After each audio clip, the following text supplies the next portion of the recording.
Read, read, read. Warren Buffett says you should always read.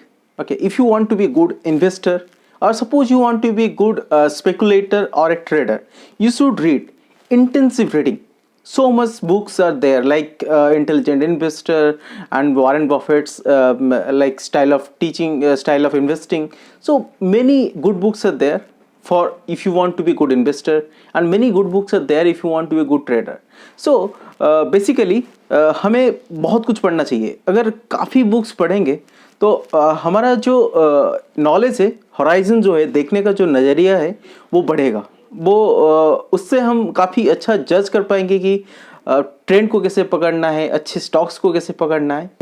तो चलिए आज हम स्टार्ट करते हैं. दो टाइप के लोग होते हैं, एक होते हैं इन्वेस्टर, दूसरे होते हैं स्पेकुलेटर. जनरली पीपल जब मार्केट में आते हैं वो थोड़ा सा स्टार्ट करते हैं इन्वेस्टिंग करना, और इन्वेस्टिंग करते करते वो सोचते हैं कि हम एक इन्वेस्टर बन गए हैं. बात ऐसी नहीं है. देखिए कुछ लोग क्या करते हैं कि थोड़े नीचे खरीद लेते हैं स्टॉक को, और जैसे ही स्टॉक ऊपर जाता है फिर उसको बेच देते हैं. ये कोई इन्वेस्टिंग नहीं है, ये कोई तरीका नहीं है इन्वेस्टिंग का. ठीक है, ये इसको कहते हैं स्पेकुलेटिंग. ठीक है, तो इन्वेस्टिंग स्पेकुलेटिंग में बहुत बड़ा अंतर है, बहुत बड़ा डिफरेंस है.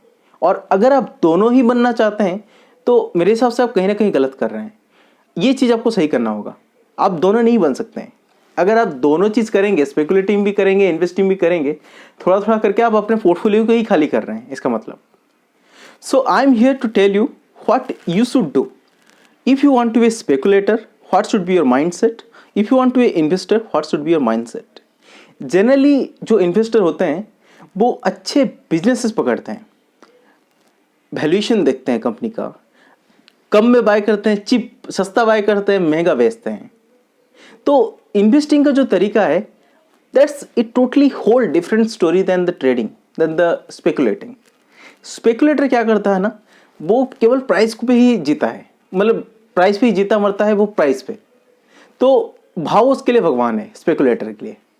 तो जब प्राइस पिक्चर में आ जाता है वो स्पेकुलेटर बन जाता है, और जब वैल्यूएशन पिक्चर में आता है तब वो इन्वेस्टर होता है. तो स्पेकुलेटिंग करना है, प्राइस को देखना है, पर किस तरीके से देखना है आज मैं उसके बारे में चर्चा करूंगा. सी, मार्केट में दो तरीके के ट्रेंड होते हैं. जब आप जानते हैं कि एक तो मार्केट ऊपर जाता है, दूसरा होता है कि मार्केट नीचे गिरता है. ऊपर जब मार्केट जाता है उसको कहते हैं अप ट्रेंड, जब मार्केट नीचे गिरता है उसको कहते हैं डाउन ट्रेंड. दो टाइप के ट्रेंड होते हैं. जब मार्केट अप ट्रेंड में जाता है तो हायर हाई और हायर लो बना के जाता है. मतलब जब वो ऊपर जाएगा तो एक स्विंग हाई बनाएगा, हायर हाई, फिर थोड़ा सा नीचे आएगा, क्योंकि मार्केट ऐसा नहीं है कि पूरा ऊपर सीधा सीधा चला जाता है, ऐसे नहीं जाता है वो. मार्केट ऊपर जाएगा, थोड़ा सा नीचे गिरेगा, एक लो बनाएगा, हायर लो, फिर ऊपर जाएगा, फिर एक हाई बनाएगा, फिर नीचे गिरेगा, फिर एक लो बनाएगा, फिर ऊपर जाएगा. तो मार्केट जब ऊपर जाता है या नीचे गिरता है तो थोड़े से वेरिएशन के साथ चलता जाता है, मतलब एक जिगजैग मैनर में जाता है. ऊपर जाएगा, हाई बनाएगा, हायर हाई, जब अप ट्रेंड में होता है. जब थोड़ा सा नीचे गिरेगा एक हायर लो बनाएगा, फिर ऊपर जाएगा एक हायर हाई बनाएगा. तो मैं ये हायर हाई हायर लो क्यों बोल रहा हूँ? देखिए, हायर हाई का मतलब ये होता है कि अभी का जो करंट हाई है वो प्रीवियस हाई से ऊपर है, इसलिए मैं इसको बोल रहा हूँ हायर हाई. हायर लो का मतलब अभी का जो लो है वो प्रीवियस लो से हायर है, इसलिए इसको मैं बोल रहा हूँ हायर लो. इसके बारे में अगले आने वाली जो वीडियोस हैं अच्छे से चर्चा करूँगा. अभी के लिए बस ये समझिए कि क्या होता है ट्रेंड.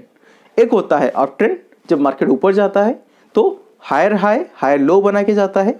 एक होता है डाउन ट्रेंड, जिसमें मार्केट हायर लोअर हाई और लोअर लो बना के जाता है. मतलब जब नीचे गिरता है मार्केट थोड़ा सा लो बनाएगा, फिर से हाई बनाएगा, फिर उससे भी लो बनाएगा, फिर हाई बनाएगा, फिर लो बनाएगा. इसको कहते हैं लोअर हाई और लोअर लो पैटर्न. ठीक है, तो मार्केट बेसिकली दो स्टाइल में गिरता है. एक होता है हायर हाई, एक होता है अप ट्रेंड में ऊपर जाता है, और एक होता है डाउन ट्रेंड में नीचे गिरता है.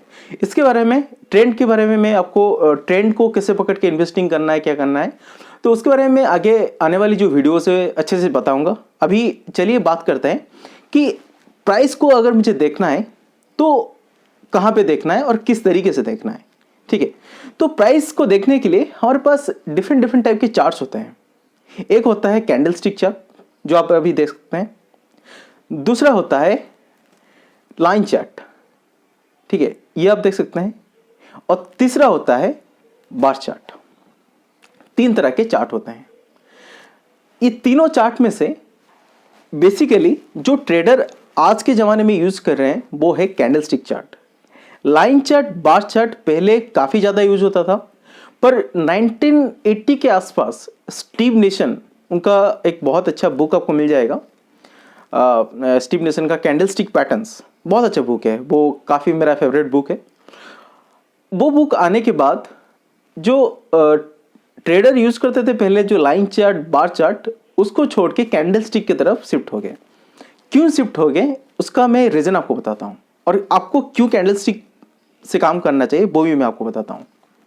देखिए, कैंडल स्टिक लाइन चार्ट में, उसमें जो डेली का लो होता है, सॉरी डेली का जो क्लोजिंग प्राइस होता है, उसको कनेक्ट करके एक चार्ट बनाया जाता है जिसको कहा जाता है लाइन चार्ट, जो आप अभी देख सकते हैं यहाँ पे। ठीक है, इसमें क्या होता है, डेली का क्लोजिंग प्राइस कनेक्ट किया जाता है और इस तरीके का एक चार्ट बनता है। इसमें कुछ यूरोपियन पैटर्न्स होते हैं जो अभी आपको नहीं दिखेगा, मैं आपको पढ़ाने के बाद आपको समझ में आ जाएगा क्या होते हैं ये यूरोपियन पैटर्न। ठीक है, डाउ पैटर्न्स कैसे होते हैं, क्या होते हैं। तो डाउ पैटर्न वगैरह ड्रॉ करने के लिए ये लाइन चार्ट बहुत सही रहता था और इसी से यूज करके पहले ट्रेड करते थे ट्रेडर्स। उसके बाद वो फिर बार चार्ट को भी यूज करते थे। और ये जो कैंडल स्टिक चार्ट है, इसको कभी उतना इंटेंसिवली यूज नहीं किया जाता था, क्योंकि ये जापानीज कैंडल स्टिक्स हैं, ये जापान से आया है और जापानीज बहुत अच्छे से जो कैंडल स्टिक्स को यूज करते थे, क्योंकि इसमें ना आपको पूरा दिन का जो सेंटीमेंट है, जो साइकोलॉजी है, एक कैंडल को ही आपको देख के समझ में आ जाएगा। पूरा दिन का गेम कैसे रहा, ट्रेडर और जो बुल्स और बियर्स हैं उनके बीच में फाइट कैसा रहा, वो एक कैंडल को ही आपको देख के समझ में आ जाएगा। और सबसे बड़ी बात, आप एक एक कैंडल को देख के नेक्स्ट डे में क्या होगा, मार्केट ऊपर जाएगा, नीचे जाएगा, साइडवेज रहेगा, वो भी आप डिसाइड कर सकते हैं एक कैंडल को ही देख के। तो कैंडल जब आ गया तो पूरा सिनेरियो ही चेंज हो गया। जो पहले जिस तरीके से चलता था मार्केट में, वो गेम ही टोटल चेंज हो गया। ठीक है, तो अब आपसे बातें करते हैं कि थोड़ा सा पहले बता देता हूँ मैं बार चार्ट के बारे में, फिर बताऊंगा आपको कैंडल्स के बारे में। देखिए, बार चार्ट में 4 चीजें होते हैं। ठीक है, इसे यूज तो नहीं करना है, बस थोड़ा सा मैं आपको बता देता हूँ। एक ट्रेडर के लिए एक दिन में, देखिए होल डे में, ठीक है, 9:15 में इंडियन मार्केट ओपन होता है, 3:30 में क्लोज होता है। तो 9:15 से लेके 3:30 के अंदर पूरा जो मार्केट टाइमिंग है, उसके अंदर दिन में एक लो होता है, एक हाई होता है, एक ओपन होता है, एक क्लोज होता है। 4 चीज़ें होते हैं मार्केट में। पहले तो 9:15 में मार्केट ओपन किया तो ये रहा ओपनिंग प्राइस। ठीक है, जो आपको देख सकते हैं यहाँ पे ओपन लिखा है, तो वो हुआ 9:15 में मार्केट ओपन हुआ तो ओपनिंग प्राइस वही है। फिर मानिए आधे घंटे के बाद मार्केट नीचे गिर गया। ठीक है, नीचे गिरने के बाद एक लो बनाया उसने, जहां तक मैक्सिमम नीचे गिरा वो हुआ उस दिन का लो बनाने के बाद फिर मार्केट ऊपर गया और मान लीजिए 2 बजे के आसपास मार्केट काफी ऊपर चला गया। ठीक है, एक हाई बनाया मार्केट ने। हाई बनाने के बाद फिर वहां से नीचे गिर के दिन में 3:30 के आसपास जब क्लोज हुआ मार्केट, थोड़ा सा नीचे गिर के मार्केट क्लोज हुआ।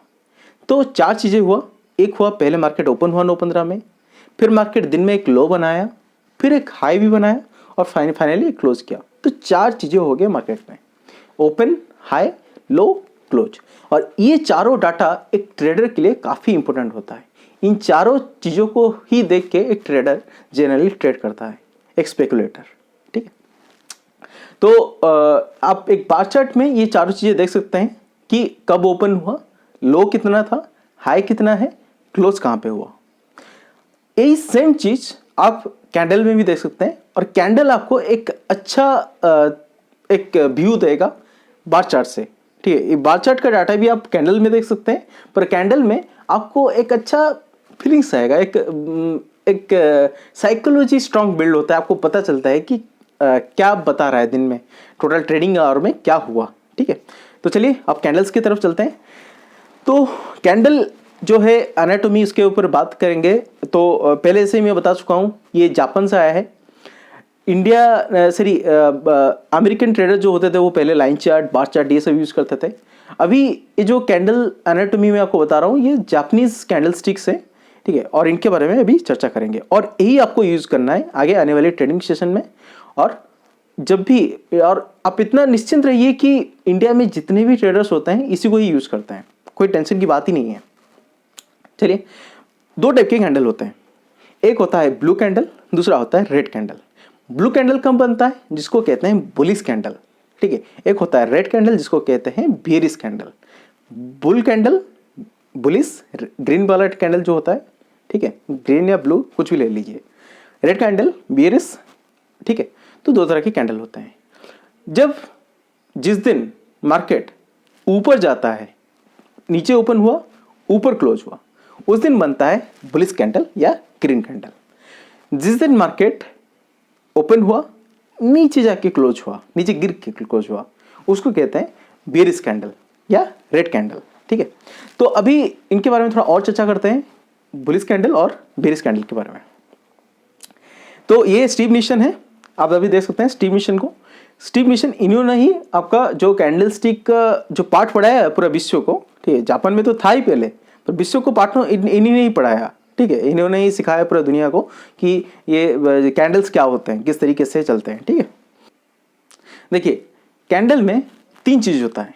एक होता है उसका रियल बॉडी, ऊपर अपर शैडो, नीचे होता है लोअर शैडो, तीन चीज, ठीक है। तो ओपन से क्लोज ये बनता है रियल बॉडी, मतलब 9:15 से 3:30 तक जो प्राइस वेरिएशन है उसको कहते हैं रियल बॉडी। क्लोजिंग से ऊपर हाई कितना बनाया उसको कहते हैं अपर शैडो। ओपन से नीचे कितना बनाया लो उसको कहते हैं लोअर शैडो। तीन चीज होते हैं, रियल बॉडी, अपर शैडो, लोअर शैडो। और कैंडल में, एक ग्रीन कैंडल में आपका पहले होगा ओपन, मान लीजिए 9:15 में मार्केट ओपन हुआ, ठीक है। तो वो हुआ ओपन। 9:15 में मार्केट ओपन होने के बाद मार्केट थोड़ा सा नीचे गिरा, एक लो बनाया, ठीक है। तो वो हो गया लो। ओपन हुआ 9:15 में, मार्केट नीचे गिरा, लो बनाया। अब क्या हुआ, फिर से बायर्स आने लगे और जो नीचे था उसको बाय करके ऊपर लेने लगे। तो मार्केट ऊपर गया, ऊपर गया, ऊपर गया और एक बनाया हाई, ठीक है। तो मान लीजिए कि 12 बजे 2 बजे के आसपास मार्केट ने एक हाई बनाया। फिर 3:30 के आसपास जब क्लोजिंग था उस टाइम में मार्केट नीचे गिर गया, मार्केट क्लोज हुआ। तो चार चीजें हैं, आप यहाँ पे देख सकते हैं, लो, ओपन, क्लोज, हाई, चार चीज, ठीक है। तो मार्केट ओपन हुआ, क्लोज ओपन से ऊपर ही हुआ, ठीक है। 9:15 में जिस प्राइस में मार्केट ओपन हुआ था, मान लीजिए मार्केट ने ओपन किया था 10,000 पे, तो 3:30 में क्लोज हुआ, 11,000 के आसपास क्लोज हुआ। तो मार्केट ओपन से क्लोजिंग क्या है, ऊपर गया मार्केट, तो एक ब्लू कैंडल बना, एक ग्रीन कैंडल बना। आप कहीं पे ब्लू भी यूज करेंगे, कहीं पे ग्रीन भी यूज करेंगे, ठीक है। तो इसको कहते हैं एक बुलिश कैंडल, जहां पे open is sorry close is greater than open. जो क्लोजिंग प्राइस है, if it is greater than the opening price, then it is a green candle or it is a bullish candle. Now let's talk about a chart, Axis Bank. Okay, suppose we are not going to the chart, okay, we are just basically discussing about the price here, about a candle. Okay, later in the later stage we will go to the chart. Axis Bank, यहाँ पे आप देख सकते हैं, Axis Bank open हुआ दिन में, ठीक है, 9:15 में ओपन हुआ।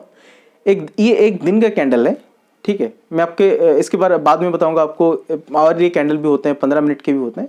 अभी बात करते हैं कि ये एक दिन का कैंडल है, 1 डे का चार्ट है, ये एक दिन का। 748.85 में ओपन हुआ, ठीक है, आप यहाँ पे देख सकते हैं 748.85 में ओपन हुआ एक्सिस बैंक। फिर दिन में क्लोज सॉरी नीचे गिरा, थोड़ा नीचे गिर के कहाँ तक गिरा, एक्सिस बैंक ओपन होने के बाद 9:15 में नीचे गिर के 740.05 तक आया एक्सिस बैंक, ठीक है। नीचे गिरा 740.05, जहाँ पे क्या था, एक सपोर्ट था, बायर्स थे, ठीक है। बायर लोग आए और बाय करके स्टॉक को ऊपर ले गए और वही कैंडल एक हाई मारा 764 तक, 764 तक गया। ठीक है, एक हाई मारने के बाद एक्सिस बैंक फिर उसी दिन 764 जाने के बाद जब 3:30 हुआ, 764 के आसपास कुछ सेलर्स थे और उनको ऐसा लगा कि नहीं, अब यहाँ से मार्केट थोड़ा सा नीचे गिरेगा। और 764 में किसी एक रीज़न की वजह से मैं आपको बताऊंगा क्यों सेलिंग होता है, क्यों बाइंग होता है और क्या रीजंस होते हैं जनरली। ठीक है, तो वहाँ पे सेलर आए और स्टॉक को थोड़ा सा नीचे गिरा दिया 3:30 के आसपास और फाइनली एक्सिस बैंक क्लोज हुआ 755 पे। यहाँ पे आप देख सकते हैं एक्सिस बैंक ओपन हुआ 748 पे और क्लोज हुआ 755 पे। ठीक है, तो दिन भर एक्सिस बैंक ऊपर ही ट्रेड किया, थोड़ा सा टाइम के लिए नीचे गया था, 740 तक गया था, 740 तक, पर होल डे मार्केट ऊपर ही रहा। तो ये जो कैंडल बना, तो ये होल डे आपको किसका ज़्यादा दिख रहा है पावर इसमें? बुल का। जो बुल्स हैं, जो बायर्स हैं, उनका पावर ज़्यादा आपको दिख रहा है क्योंकि मार्केट जहाँ पे ओपन हुआ ऊपर जाके क्लोज किया मार्केट। तो दिन भर मार्केट में बुल्स का प्रभाव जो था वो ज़्यादा रहा। ठीक है, इसलिए एक ग्रीन कैंडल बना। तो अब बात करते हैं कि रेड कैंडल कब बनता है और क्या होता है। रेड कैंडल में भी वही होता है, एक रियल बॉडी, एक अपर शैडो, एक लोअर शैडो। रेड कैंडल बनता कब है? मान लीजिए मार्केट 9:15 में ओपन हुआ।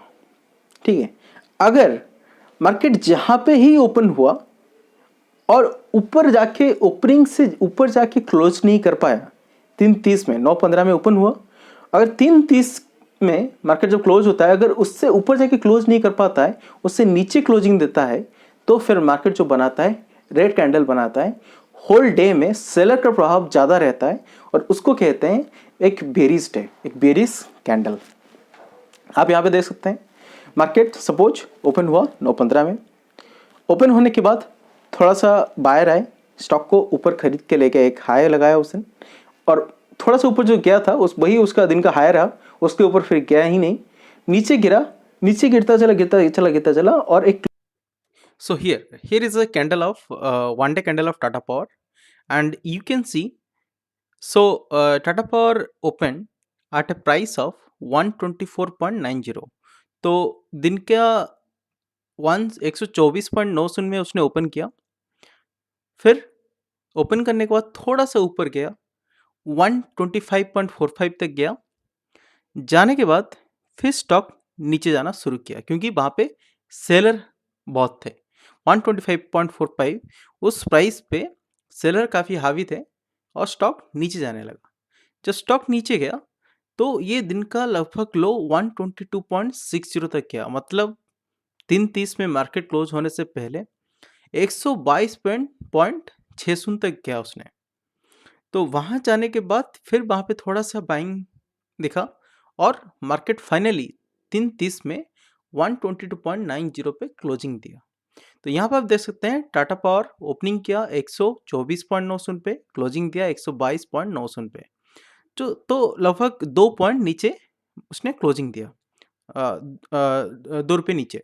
ठीक है, तो इसलिए एक रेड कैंडल बना क्योंकि here you can see the closing is very lesser than the opening.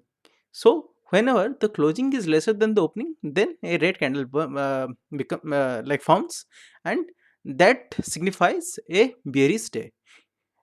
उस दिन जो बियर का कंट्रोल होता है मार्केट में ज़्यादा होता है, वो डोमिनेंट होते हैं। So that's all for today, and in the coming classes we'll talk about the single candlestick pattern and multiple candlestick patterns. Okay, so thank you everyone, have a nice day.